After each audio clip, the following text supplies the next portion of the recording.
विज्ञान तंत्रज्ञानाचा केवळ ग्राहक नाही तर निर्माता आणि परिवर्तन घडवणारा शिल्पकार म्हणून भारताचा उदय। पंतप्रधानांचं विज्ञान आणि तंत्रज्ञान नवोन्मेष परिषदेत प्रतिपादन। भारत आणि बहरीन यांच्यामध्ये स्थिर मात्र सातत्यपूर्ण व्यापार आणि गुंतवणूक वृद्धी। भारत बहरीन संयुक्त परिषदेत परराष्ट्र व्यवहार मंत्री एस जयशंकर यांचं प्रतिपादन। अनिल अंबानी यांच्या रिलायन्स उद्योग समूहाशी संबंधित 3000 कोटी रुपयांच्या मालमत्ता सक्तवसुली संचालनालयानं गोठवल्या।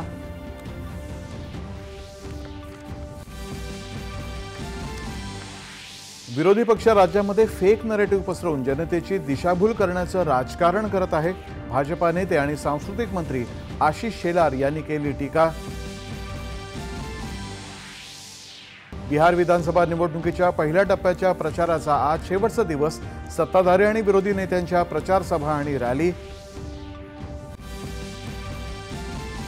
आणि राजस्थानातल्या जोधपूर इथं झालेल्या रस्ते अपघातामध्ये 15 जणांचा मृत्यू तर तेलंगणामध्ये रंगारेड्डी इथल्या अपघातामध्ये 19 जण मृत्युमुखी। राष्ट्रपती आणि पंतप्रधानांनी व्यक्त केलं दुःख।